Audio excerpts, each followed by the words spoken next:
Você pode ver muitas estrelas no céu durante a noite, mas não quando sai o sol. Você pode, por isso, dizer que não há estrelas no firmamento durante o dia? Ó homem, por que você não vê Deus nos dias de sua ignorância?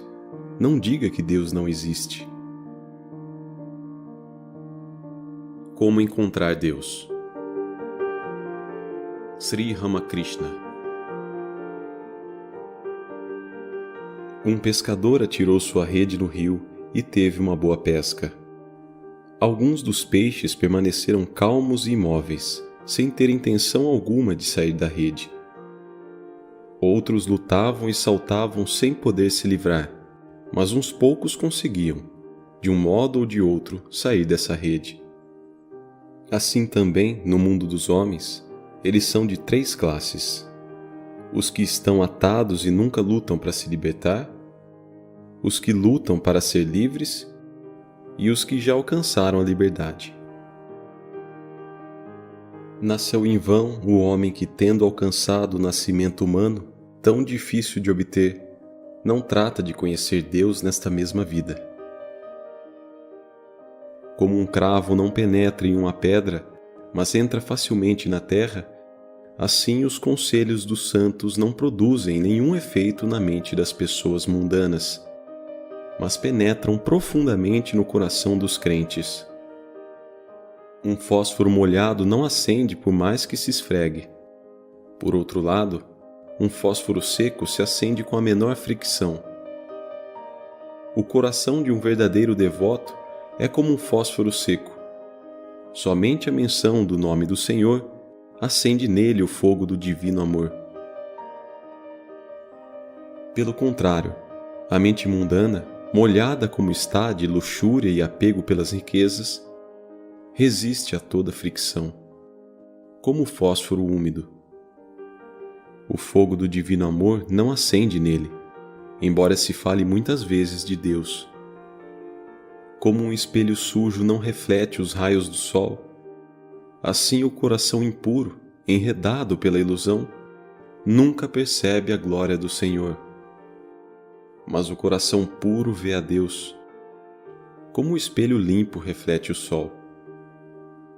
Como um menino ou menina não tem nenhuma ideia do prazer conjugal, assim um homem mundano não pode compreender o êxtase da divina comunhão.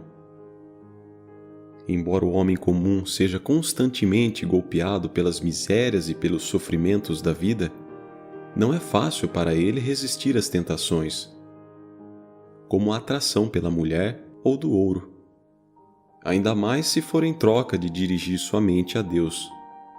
O homem mundano, sem dúvida, sofre muito, mas ele esquece em poucos dias. Quantos pesares ele passa e quantas vezes ele é enganado.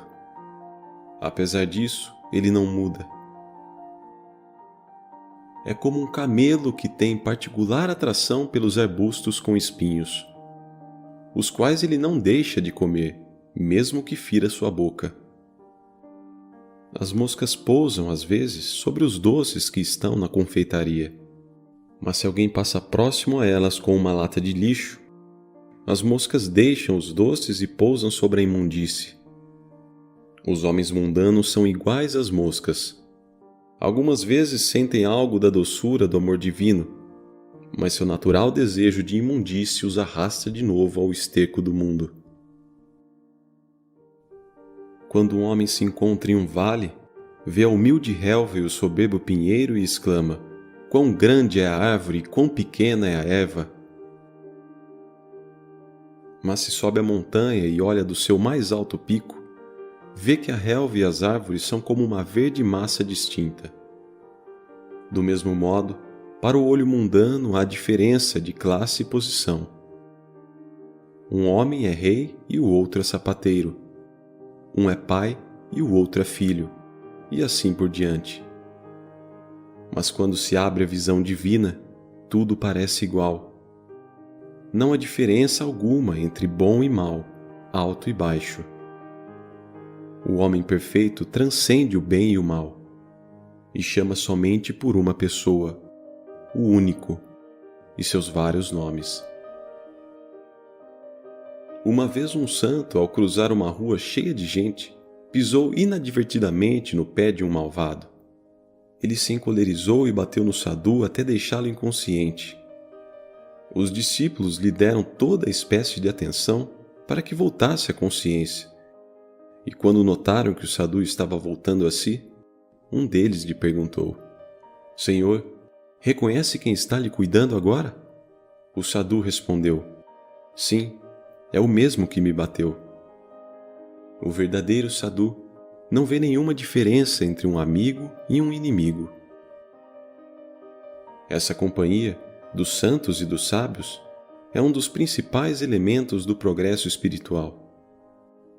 Como o ferreiro mantém avivado o fogo da lareira, fazendo soprar o fole, assim a mente deve se manter pura e brilhante pela companhia dos santos.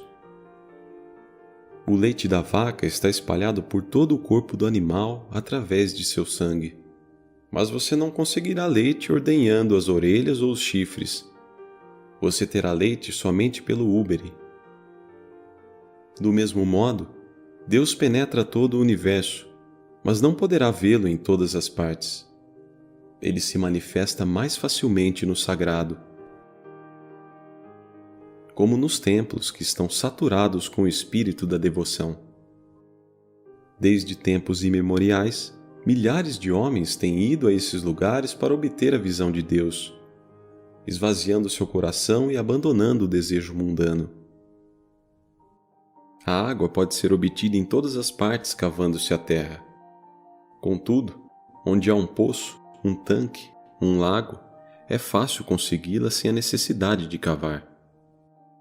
Você compreenderá isso claramente se algum dia for atacado pela loucura de buscar o Senhor. Assim como o fogo da lareira se mantém vivo sendo atiçado de vez em quando, a mente deve ser revigorada, buscando sempre a companhia do sagrado. Você pode se aquecer no fogo que foi aceso por outra pessoa. Você não precisa do incômodo de juntar a lenha e todas as outras coisas necessárias para fazer o fogo. Assim, muitos aprendem a fixar sua mente em Deus, estando na companhia dos santos, que chegaram a conhecer o Senhor depois de duras disciplinas e penitências. Se você deseja ver Deus, tenha firme fé na eficácia de discernir entre o real e o irreal. Uma das virtudes mais importantes é a veracidade. Se um homem diz sempre a verdade e a sustenta com tenacidade, ele alcançará a Deus, porque Deus é a verdade. Deus é infinito e você é finito. Como pode o finito abraçar o infinito? É como se uma boneca de sal quisesse medir a profundidade do oceano. Ao entrar no mar, a boneca de sal se dissolveria. De forma semelhante, o falso, ao tratar de medir e conhecer Deus, perde esse estado que o fazia parecer como algo distinto e se faz um com ele. Quando um homem obtém o verdadeiro conhecimento, não percebe Deus como um ser longínquo. Não o sente como aquele, mas como isto, aqui dentro. Ele o percebe dentro de sua própria alma. Deus está em tudo. Deus é percebido diretamente pela mente, mas não por esta mente comum. Deus é sem forma e também tem forma. Além disso, ele transcende a forma e o sem forma. Somente ele sabe tudo o que é. Primeiro vem Deus e depois o mundo. Perceba Deus primeiro e então você saberá tudo sobre o mundo. Existe apenas um, para onde todos estão indo. Com sinceridade e seriedade, Deus pode ser compreendido através de qualquer caminho. Todas as religiões são verdadeiras. O importante é chegar ao topo. A questão é que devemos amar a Deus. esse é seu dever mais próximo. E por amor, obtém-se a visão do Supremo. Aquele que viu Deus é um homem transformado. Quando você o entende, toda lógica chega ao fim. Quando você o entende, toda disputa chega ao fim. Quando você o entende, todos os sons chegam ao fim. Quando alguém vê Deus, entende que todas as coisas, as imagens e tudo, é a mesma manifestação. Por isso eu digo a você, tenha sede de Deus e mergulhe fundo no oceano da divindade. E quem quer que o busque, o encontrará dentro de sua própria alma.